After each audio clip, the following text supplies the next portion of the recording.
MBS Radio se une a Himalaya. Todo el contenido de MBS Radio lo encuentras en la aplicación gratuita de Himalaya. Le aprecio a Enrique Quintana, una de las plumas más respetadas, más influyentes en este país en materia económica, financiera, director editorial en El Financiero. Enrique, siempre un honor, un privilegio poder platicar contigo. ¿Cómo estás? Muy bien, Luis, afortunadamente. Gracias por la invitación. Hace unas semanas platicábamos y hablábamos de una posible caída del PIB de 2%, y te lo pregunté, me sorprendió muchísimo la respuesta. Todavía no venían los pronósticos que hoy ya vemos, y decías, no, se queda corto, puede ser 4, puede ser hasta más, y hoy ahí está, ¿no? Estamos viendo un escenario harto complicado. Lo primero que quisiera preguntarte, Enrique, pues ¿cuál es tu visión del tema económico, de un posible enfrentamiento entre el presidente y los empresarios y el sector empresarial, que no sería la primera vez que pasa en este país? ¿Qué es lo que ves, Enrique? Mira, si este enfrentamiento que dice el presidente que no hay, que lo que tienen son visiones diferentes, bueno, cada quien le llama como quiere, pero evidentemente hay una pérdida de confianza de amplios sectores del empresariado. Si este se traduce en una caída permanente de inversiones, Luis, la única referencia de la que me acuerdo donde hay algo así fue en 1982, cuando la nacionalización de la banca. Eso generó una desconfianza que se prolongó por 6 años, y el crecimiento entre 1983 y 1988, es decir, a lo largo de todo el sexenio de Miguel de la Madrid, el que siguió a López Portillo, que fue el que instrumentó la estatización, fue de cero en 6 años. Entonces, el riesgo que tenemos si este enfrentamiento perdurara, si la desconfianza fuera algo permanente, es que no solo tengamos una crisis transitoria, sino que pudiésemos tener una crisis mucho más profunda y larga, porque la economía depende de la inversión. El 86% de la inversión total en México es del sector privado. El sector público, con todo y sus proyectos, apenas alcanza el 14% del total. Entonces, el volumen de inversión en el país básicamente depende de los empresarios. Y si estos no tienen confianza para invertir, pues estamos en problemas. Y no hablamos de empresarios tampoco de internacionales, estamos hablando de un mercado nacional. Ayer me preocupó mucho, quisiera conocer tu opinión, Enrique, ver a una secretaria del Trabajo exhibiendo empresas a las que acusaba de destruir el empleo. Muchas de esas empresas, pues no es que estaban destruyendo nada, es que ya no tienen solvencia para continuar. Ya no hablemos de liquidez, ¿no? O sea, ya estamos en la nada. Es algo muy doloroso tener que sacar a 700 personas, a 600 personas, tener que cerrar tu fábrica, tener que cerrar tu negocio, y el gobierno las exhibía como si esa fuera el ejemplo para los otros empresarios, y les diera miedo y dijeran algo, no sé, creo que no se entienden, pero para nada, de verdad, como si hablaran dos idiomas diferentes. ¿Qué te parecen estas estrategias? Que poner empresas ahí en la mañanera y decir, estos están destruyendo el empleo. Mira, sabemos desde hace años, Luis, que el grueso del empleo en México no lo ofrecen los grandes, lo ofrecen las medianas y pequeñas empresas.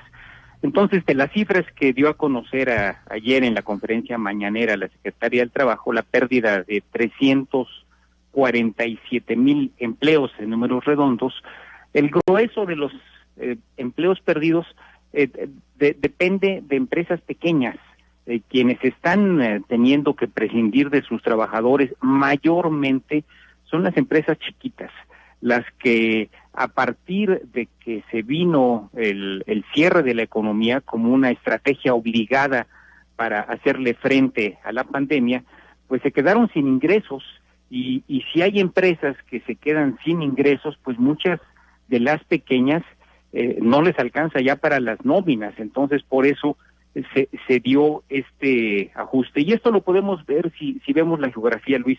El estado que más empleos perdió en el lapso al que se refirió la secretaria alcalde fue Quintana Roo, siendo que no es de los estados más grandes en materia económica ni de los que tienen el mayor número de empleos.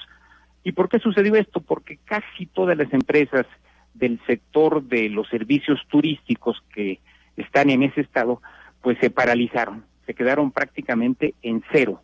Entonces, no es exhibiendo empresas ni solamente haciendo llamados a preservar el empleo como se va a lograr mantener. Lo que se requiere son programas de apoyo justamente para retener a los trabajadores, para preservar el empleo, como están haciendo en todo el mundo, Luis. Esto no es inventar el agua tibia, está probado una y otra vez que la manera de hacerle frente a este tipo de crisis es a través de apoyos monetarios y apoyos fiscales. Y en México no estamos viendo ninguno de estos dos apoyos funcionar, y lo peor del caso es que el presidente está señalando que no se van a dar este tipo de apoyos, ni más gasto público, ni menos impuestos. Y pues así no va a haber manera de parar la pérdida de empleos, que al ritmo al que va, para este término de abril, para el 30 de abril, se habrían perdido este año poco más de 900,000 empleos.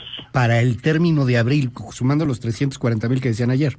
Sí, claro, tomando en cuenta esos, perderíamos más o menos 600,000 empleos más. Entonces, pues es una situación grave y... Cerrando pues el año con más del 1,200,000, no, mucho mucho más. Mucho más, yo creo que estaríamos hablando, Luis, de algo que ni siquiera nos podemos imaginar, tal vez del orden de 3 o 4 millones de empleos, si el ritmo de caída de la economía va a como va. Al término de abril, estos 900,000 empleos implicarían una pérdida anual de alrededor del 3,5%.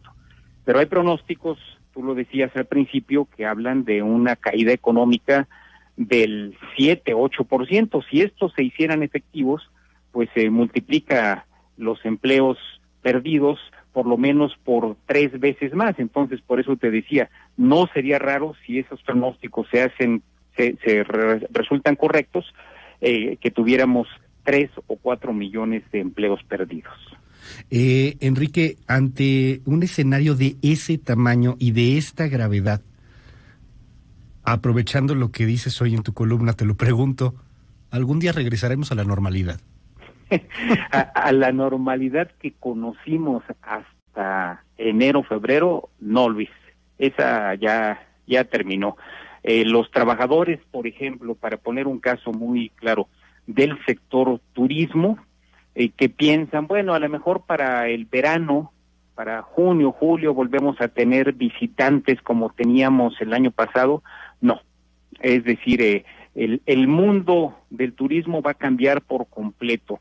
Tardará años en volver a ver el flujo de turistas que tuvimos. ¿Por qué? Porque la gente, aun cuando pase la epidemia, aun cuando en algún momento la economía deje de caer, la gente va a tener miedo de viajar, y va a tener miedo de viajar a países donde los sistemas de salud no son robustos. Entonces, va a cambiar, así como recuerdas el 11 de septiembre del 2001. Todo cambió. Nos cambió completamente la forma de viajar, nos cambió la geopolítica mundial. Esta pandemia y sus consecuencias van a cambiar absolutamente todo. El trabajo, nuestra vida diaria, las relaciones de poder en el mundo, y también los modelos económicos y los modelos de negocio. Así que la normalidad que apenas hace unos 3 meses teníamos, pues no solo en este país, en el mundo completito, esa ya no va a regresar, Luis. Enrique Quintana, gracias por tomar la comunicación esta mañana y estamos al habla, si nos permites, Enrique. Sí, claro que sí. Invitamos a la gente a entrar ahí al Financiero. Siga usted ahí a Enrique Quintana, director editorial del Financiero. Por cierto, están ofreciendo ahorita la posibilidad de descargar y de ver mucho contenido. Vale la pena. Entra ahí al Financiero. Gracias.